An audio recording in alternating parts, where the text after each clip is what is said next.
First Nations are the first group of people that came to Canada and live in Canada.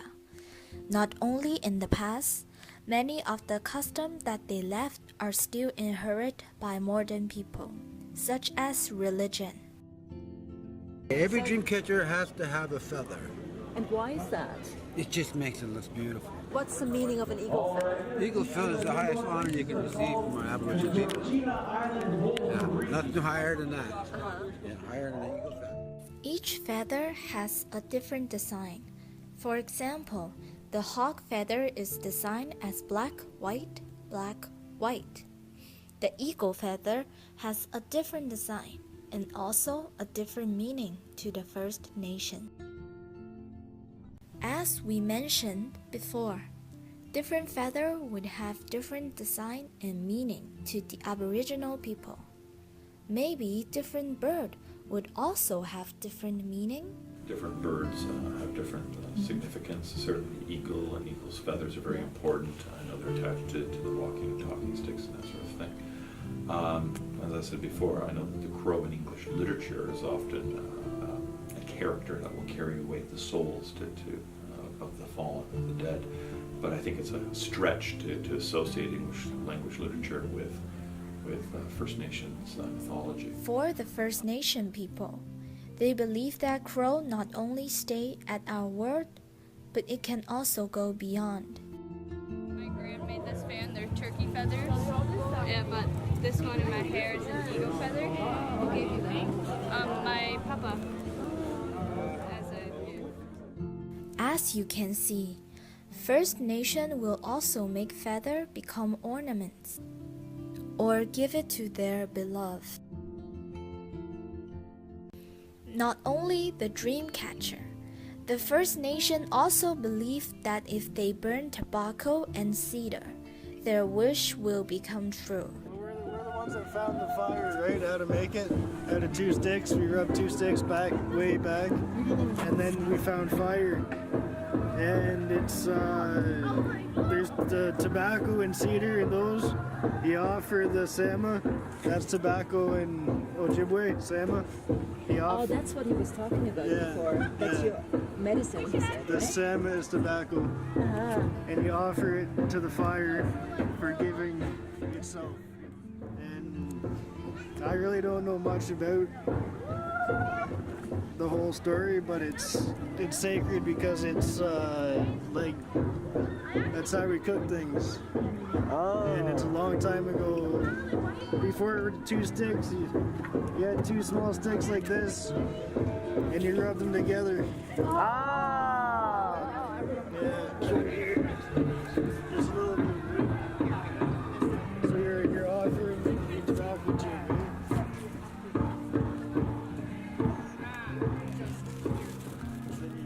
Tobacco is central to the First Nation people. It is something that is not used perhaps the way we might think in Western society. I know that different people that I interacted with, if they were hunting and if they killed an animal, they killed a deer, let us say, they would burn tobacco at the site of where they slaughtered or killed the animal. In part, if I understand correctly, if I remember correctly, to ensure that the animal's spirit was accompanied with the smoke. It was a way of giving thank you to the animal for giving its life to feed the people. Another thing that First Nation really believes in is the spirit. Spirit has a long history and background.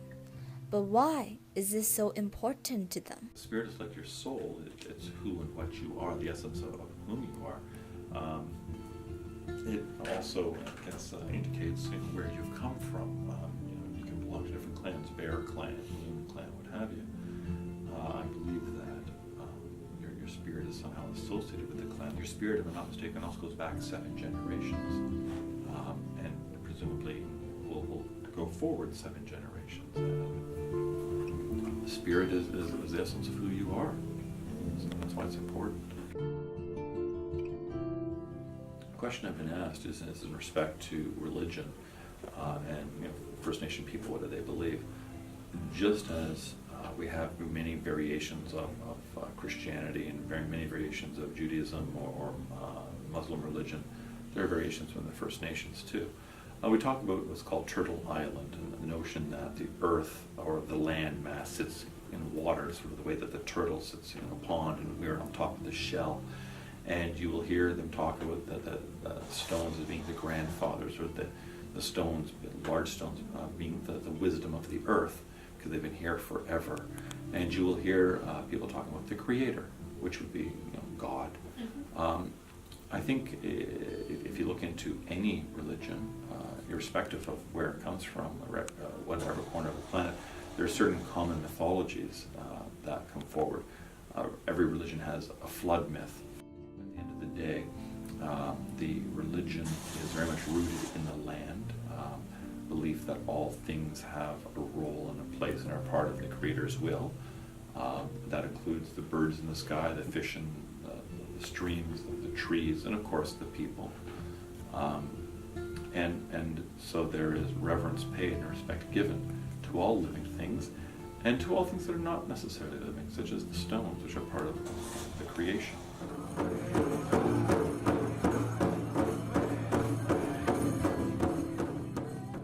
Other than religion, we can also appreciate the music from the First Nation culture. As you were saying, it sounds to the Western ear at first like it's shouting, like, ah, ah, ah, but it's not. There's more to it. And when you listen to it over and over again, especially the same songs, you start to hear the patterns.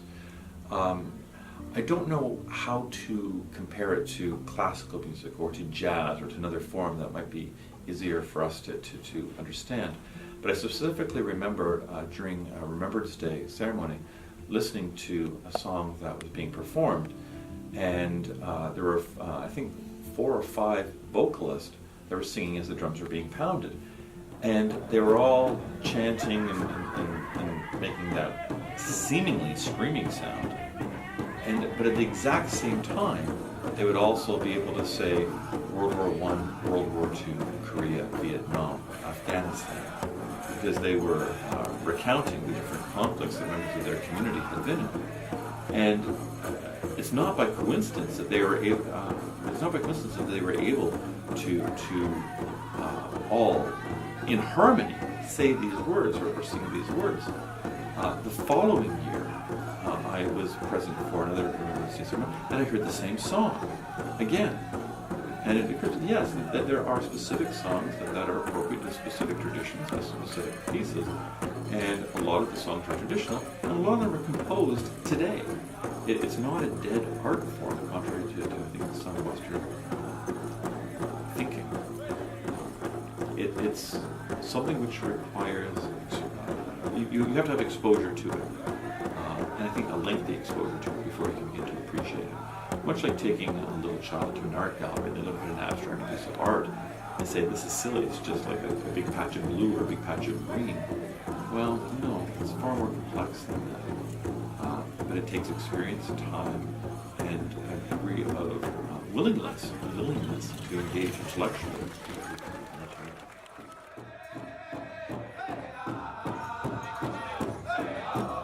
The Aboriginal culture is not just about religion and music, but many other.